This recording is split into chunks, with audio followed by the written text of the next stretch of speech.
আসসালামু আলাইকুম। আশা করি সকলে ভালো আছেন। আলমডাঙ্গা নানা দিক থেকে বিখ্যাত, তার ভিতরে অন্যতম আলমডাঙ্গা পশুহাট। আজকের ভিডিওতে এই আলমডাঙ্গা পশুহাটের সকল কিছুই তুলে ধরার চেষ্টা করব। বিশেষ করে এই হাটের বাংলাদেশের ভিতরে খুবই সুখ্যাতি রয়েছে এবং এই সুখ্যাতির কারণে বাংলাদেশের 64 জেলা থেকেই মানুষ কিন্তু এই হাটে ভিড় করে। আজকের ভিডিওতে এই পাখির চোখে এই আলমডাঙ্গা পশুহাটকে আপনাদের সামনে তুলে ধরার চেষ্টা করব এবং সংক্ষিপ্তে এর ইতিহাস দেওয়ার চেষ্টা করব। আলমডাঙ্গা পশুহাটের অবস্থান বাংলাদেশের খুলনা বিভাগের চুয়াডাঙ্গা জেলার আলমডাঙ্গা লাল ব্রিজের পাশেই কিন্তু এই পশুহাটের অবস্থান এবং এখানে সকল প্রকার ছোট থেকে শুরু করে অনেক বড় বড় গরু কিন্তু এই হাটে ওঠে। তার পাশাপাশি এখানে আছে আলমডাঙ্গা বৃহৎ মহিষের হাট, যেটা কিনা বাংলাদেশের দূরদূরান্ত মানুষ কিন্তু এখানে এই গরু বা মহিষ কেনার জন্যই ভিড় করে। সো দেখতে পাচ্ছেন আমার সামনেই কিন্তু লাল ব্রিজ এবং লাল ব্রিজের পাশেই দেখতে পাচ্ছেন এই হাটের অবস্থান। এমন সময় হয় এটি কিন্তু রাস্তা পর্যন্ত ব্লক থাকে এই হাটের কারণে। সো বুঝতেই পারছেন কতটা জনপ্রিয় এই বাংলাদেশে এই হাটটি। তাছাড়া এই আলমডাঙ্গার ঐতিহ্যবাহীর ভিতরে এই পশুহাট বৃহৎ আকারে ভূমিকা পালন করছে। আমি আলমডাঙ্গার অনেক কিছু ঘুরিয়েছি।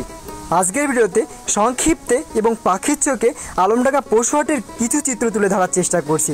আমার সামনে দেখতে পাচ্ছেন এটি ঠিক লাল ব্রিজের পাশে যে ব্রিজটি আছে সেই ব্রিজের ওপরে অবস্থান।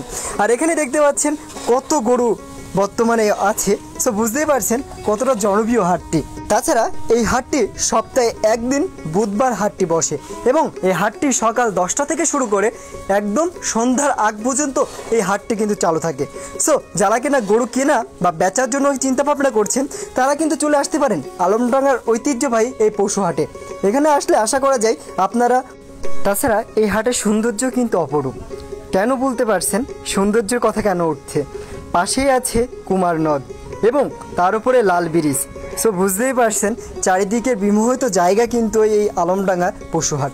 সো যারা কিনা আলমডাঙ্গা পশুহাটে আসার কথা ভাবছেন তারা কিন্তু চলে আসতে পারেন এই আলমডাঙ্গা পশুহাটে।